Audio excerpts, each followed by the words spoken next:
kepada Toi, saya persilahkan. Baik, izin memperkenalkan diri. Nama saya Muhammad Thoiyaf Ma'ruf dengan NPM 2213032017. Di sini saya mau bertanya, apa sih tujuan dari sosialisme itu?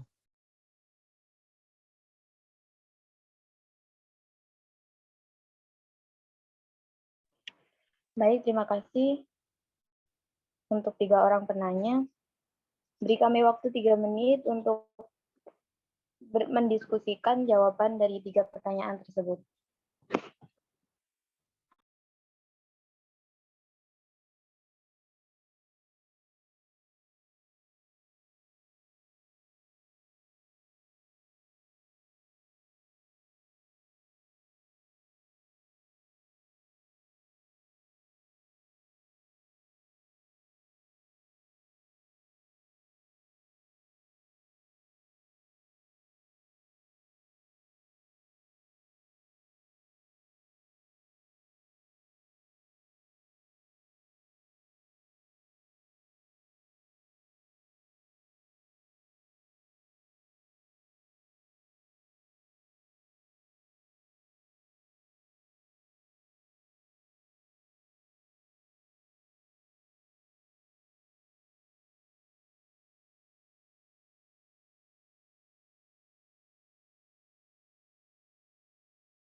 Baik,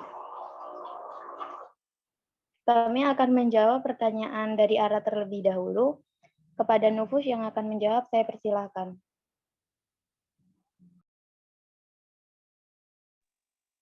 Terima kasih moderator telah memberikan kesempatan untuk menjawab pertanyaan dari Ara. Tadi pertanyaannya itu, apa perbedaan mendasar yang dapat dilihat dari komunisme dan fasisme ya? Nah, di sini saya akan menjawab perbedaan mendasar yang dapat dilihat dari komunisme dan fasisme itu munculnya ideologi komunisme dan fasisme di suatu negara mengacu pada latar belakang sosial yang memiliki persamaan dan perbedaan. Jika komunisme muncul dalam masyarakat terbelakang dengan struktur sosial feodalistik, aristokrat, dan komunisme semi-agraris. Dalam masyarakat seperti itu memiliki daya pikat yang kuat terhadap kelas-kelas yang bertindak sehingga komunisme dianggap sebagai ideologi penyelamat dan memberikan harapan untuk masa depan yang lebih baik. Selain itu, penting untuk dipahami bahwa prinsip dasar fasisme pada dasarnya adalah anti-komunisme pada tingkat ideologis. Ini karena fasisme bersifat nasionalis, sedangkan komunisme bersifat internasional dan didedikasikan untuk kejatuhan negara bangsa. Sekian, terima kasih.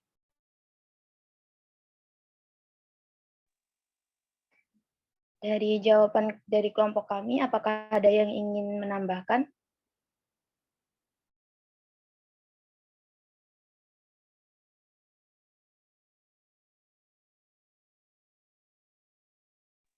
Apabila tidak ada yang menambahkan, apa mungkin ada yang ingin menyanggah?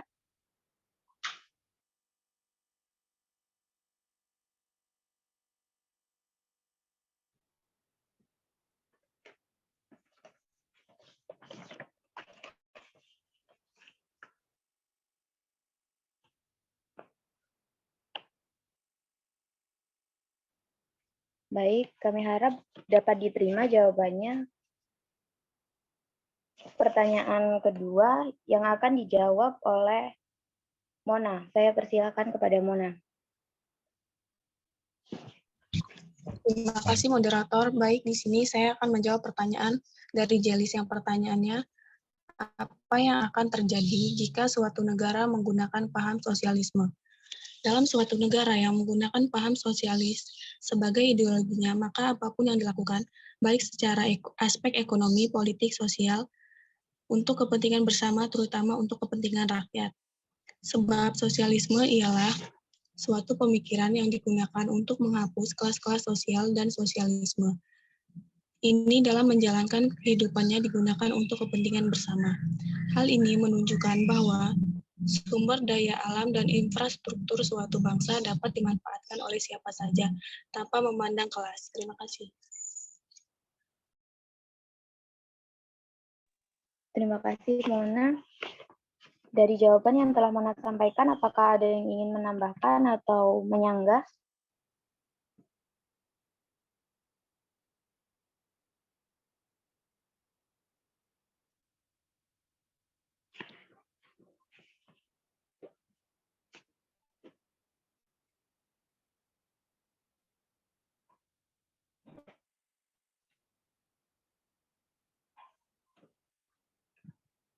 Kami rasa jawaban dapat diterima oleh rekan-rekan dan penanya. Kepada pertanyaan terakhir akan dijawab oleh Titan. Saya persilakan. Terima kasih kepada moderator. Saya akan menjawab pertanyaan ketiga, yaitu apa tujuan dari sosialisme? Tujuannya adalah untuk menciptakan bangsa yang makmur dengan membatasi kepemilikan individu dan mendorong usaha kolektif yang produktif. Terima kasih.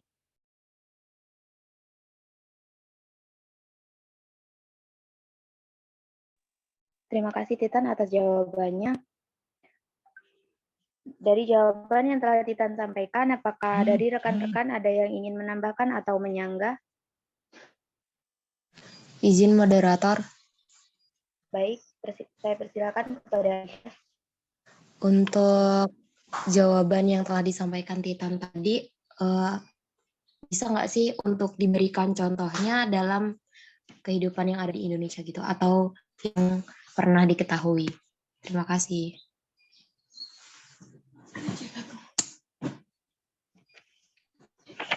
contoh.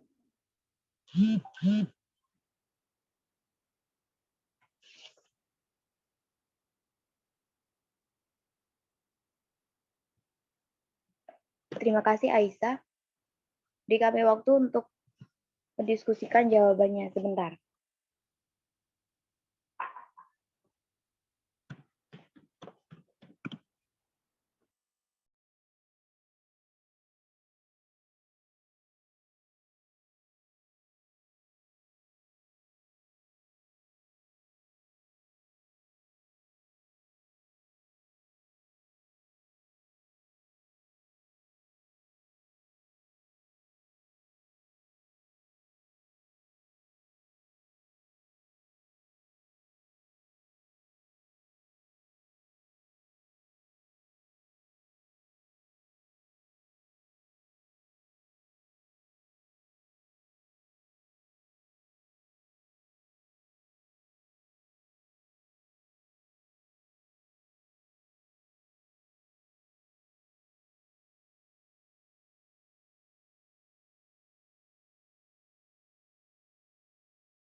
Baik, jawaban akan disampaikan oleh Titan.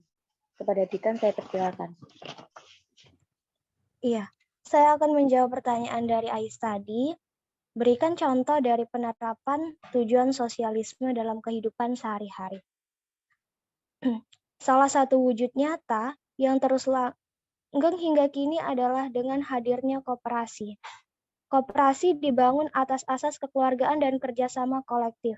Semangat kolektivitas koperasi yang bergerak atas dasar kemakmuran rakyat yang bebas dari paksaan dan penindasan. Sosialisme diterapkan dalam beberapa aspek kehidupan bernegara. Akan tetapi dalam prakteknya Indonesia tidak dapat dikatakan penganut sosialisme seutuhnya atau sosialisme murni. Terima kasih. Itu.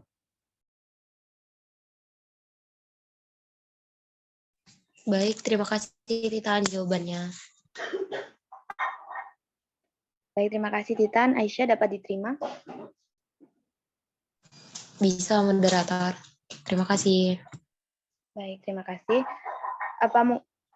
Dari jawaban yang telah Titan sampaikan, apakah mungkin ada yang ingin menambahkan lagi atau menyanggah?